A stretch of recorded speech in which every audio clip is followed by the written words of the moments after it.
welcome back to the David67 Celtic News YouTube channel. Today's video, a quick post-game review after our brilliant 3-0 win yesterday at St Mirren. What could have been a very tricky fixture, as it has been a few times over the last year or so, turned into a very comfortable, convincing 3-0 win. But for a brilliant performance by the St Mirren goalkeeper Hemmings, it could even have been 6-7-8-0. Some very interesting stats in terms of possession. Celtic 73% to 27% possession, 24 shots to 3, with 11 shots on target to 0 by St Mirren, 12 corners to Celtic, 1 to St Mirren. So clearly an extremely dominant performance. So Celtic creating lots of chances, having 11 shots on goal, 3 of which went in, and reinforces the fact that the St Mirren goalkeeper had a very good game to keep the score down to just 3. Obviously a dream start for Celtic, getting the ball forward, nice ball from McGregor to O'Reilly, beautiful ball through the defence by O'Reilly, lovely run by Dyson Maeda, and a very convincing left foot finish, putting us 1-0 up after just 54 seconds. Kind of the reverse of the previous games against St Mirren, where we were down 1-0 within the first 10 minutes, 3 times in a row. Then wonderful pass by Luis Palma, lovely spin move by Paulo Bernardo, laying off the ball to Matt O'Reilly, taking the ball wide of the defender, then a very calm right-footed shot through the goalkeeper. We're 2-0 up after just 6 minutes. Thereafter, the game was very comfortable for Celtic. St Mirren pretty much concentrating on trying to keep the score down. Very few times did Scales, Navrocki, Taylor or Johnston or Hart have very much to do in a defensive sense, which allowed Greg Taylor especially to have, I think, one of his best games for Celtic this season, kind of back to his form of last year under Ange Postecoglou, and both he and Johnston much more present in midfield, playing the inverted fullback role, and of course Greg Taylor getting forward after yet another wonderful ball by Paulo Bernardo, and Greg Taylor, lovely high shot into the box after 60 minutes, put Celtic 3-0 up. Celtic brought on a few substitutes, resting Kyogo, resting Palma, getting Abada, Hatate some minutes, also bringing on Gustav Lagerbielke to replace Navrocki. I thought Yang had a pretty good game, having come on as a sub for Luis Palma. He had a few very nice moves down the left wing.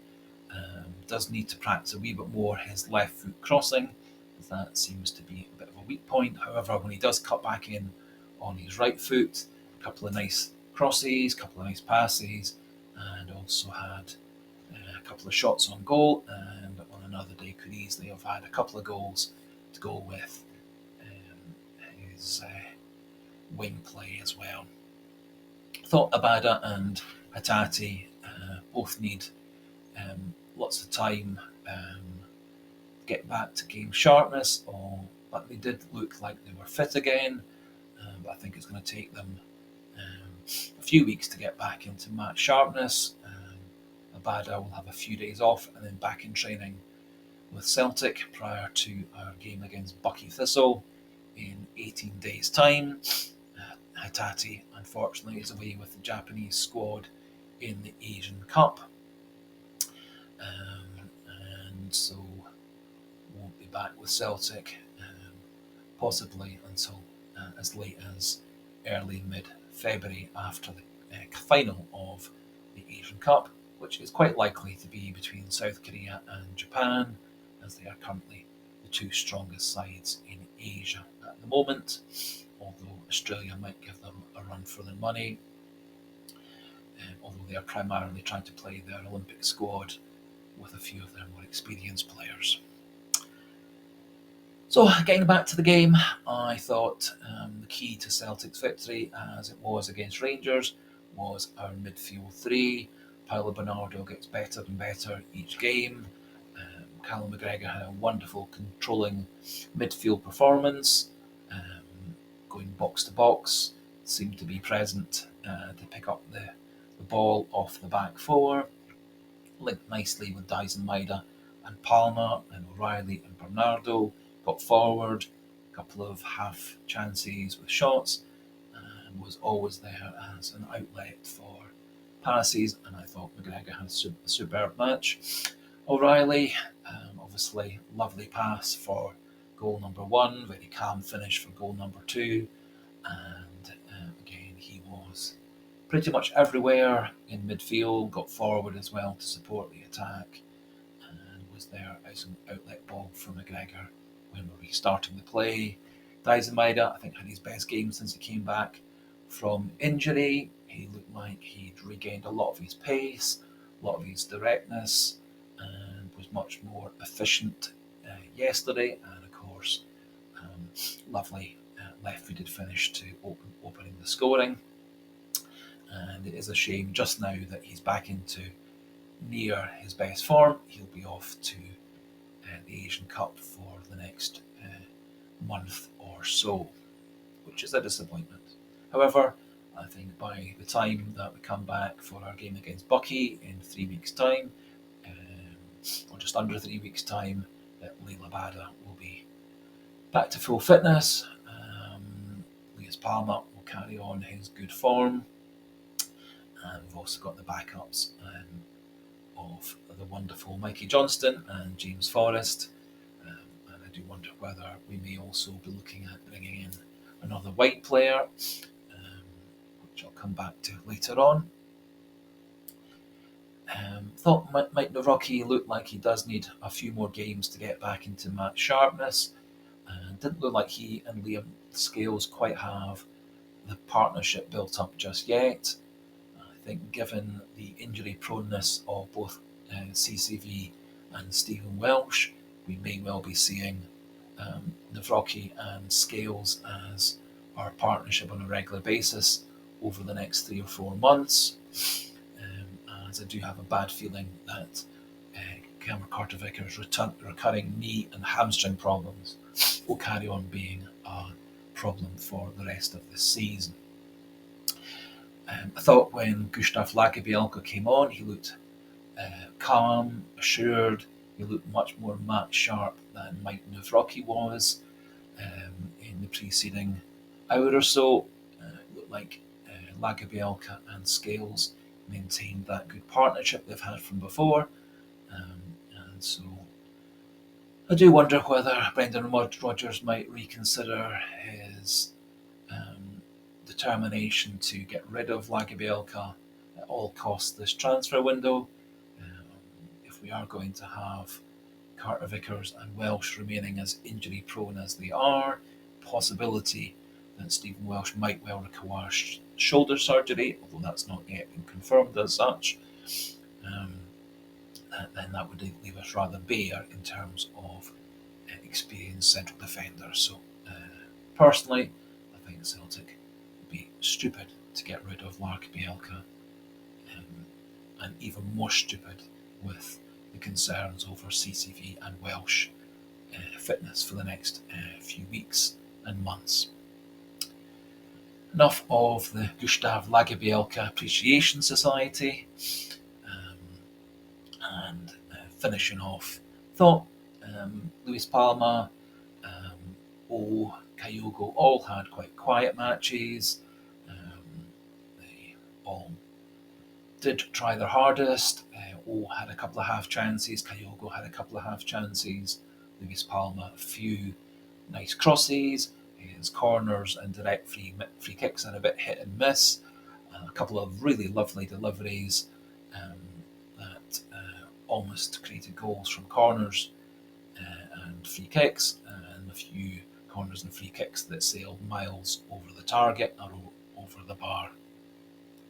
I hope that Luis Palma, in the couple of weeks of training between now and the restart against Bucky, will get down to some intensive training on dead ball situations, as when he was playing in Greece, he scored a lot of really good direct free kicks, and his corners were always a constant threat at creating goals.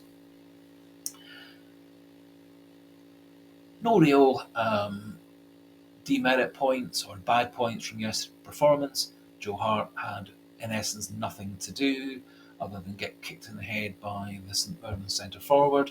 There was a wee bit bemused as to why there was any doubt about whether it should or shouldn't be a red card.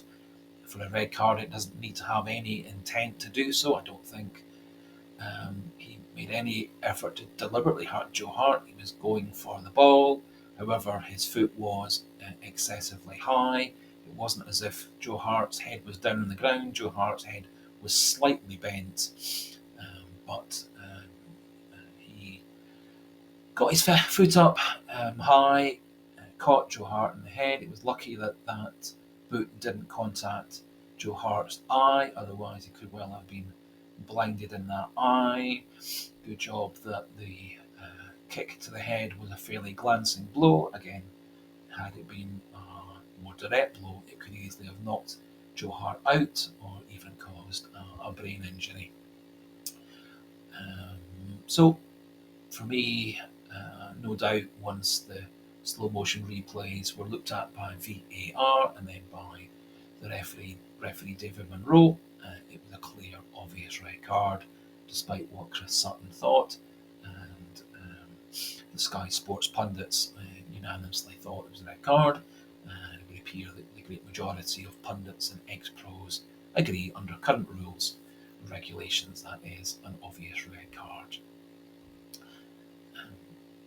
So, good performance by Celtic, good way to go into the break. The players who are staying at Lennoxtown for training will apparently have a few days off and then back into training next week. And hopefully, over those intervening days, Celtic will move forward a wee bit with transfers. No new names to highlight in terms of players coming in.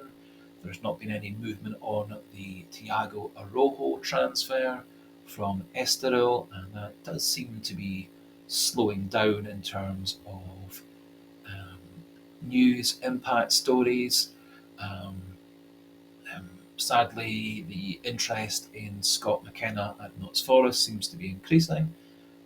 I don't think Scott McKenna would be an upgrade on our current centre-backs. And also the fact that he has been in dispute with Notts Forest, for me, is a factor I would steer clear of, as there's the potential for disrupting the dressing room and disrupting team spirit with a player who is in dispute with his previous club. Nicholas Kuhn, a white player who plays for Rapid Vienna, appears to be coming under closer interest from Celtic. He is a left-footed player, but primarily plays down the right wing, although can play down the left, and also can play through the middle. His goal output isn't really good enough, in my view, for a player playing through the middle, with 7 goals in 51 first-team appearances, and just 10 assists in those 51 games, which contrasts quite significantly poorer than Maeda or Palma or Abada when they're all in full fitness and form. And so I'm not convinced that Kuhn is an upgrade or going to be a Celtic player of the future.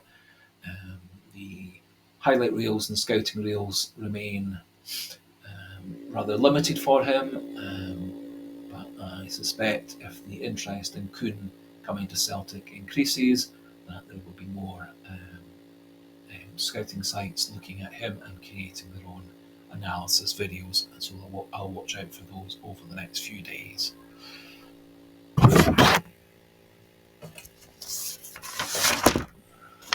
A couple of other wee bits of news. It sounds like Schalke 04, the Bundesliga side, have been priced out of the Matthias Kvistgaarden transfer by Brøndby's demand for £9 million transfer.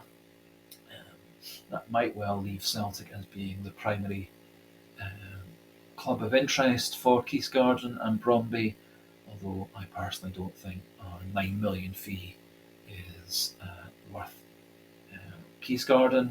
I think he is a £5 or £6 million player rather than £9, and it may be that if interest from other clubs dies out, that Brøndby might drop the transfer demand to around £6, which would be within range for him. Celtic do seem particularly interested now in signing Lawrence Shankland. Sounds like Rangers had a 50-50 between loaning Fabio Silva or spending money on transferring Lawrence Shankland from Hearts, and they decided on Fabio Silva. They now seem to be looking at left backs as their next position. Brendan Rodgers apparently has been a long-standing fan of Lawrence Shankland. Shankland obviously in good form at the moment. 13 goals in 21 Scottish Premiership games this season. 28 years old, and so probably coming towards the best years of his career. Probably also at an age 28 where he's got one big transfer left in him. Celtic appear to be interested in him. Also mention of interest from Everton, Burnley, Sheffield United, Crystal Palace in the English Premier League, and 3 or 4 of the promotion-chasing English Championship teams. I think the significant thing in terms of which English Premier Leagues teams are after him, it's all the ones down towards the relegation zone, with Burnley, Sheffield United, and who are in the relegation zone in England, Everton who are just above it, Crystal Palace just above them, and so I wonder whether Shankland would prefer a relegation battle with the possibility of dropping down into the English Championship next season, or would prefer to come to Celtic. Best team in Scotland undoubtedly for the last decade or so, and obviously at Celtic, very high chance of 2 or 3 medals each season for cups and the leagues, and obviously very high chance of yearly Champions League football. And so for me, if I was Lawrence Shankland, I would really have only one thought in my mind: sign him for Celtic as quick as possible. Asking price from Hearts said to be around 4 million, which I think is perfectly reasonable for a man of his age, qualities, and success rate. And as I've said before, I think he would be a definite success in Scottish football.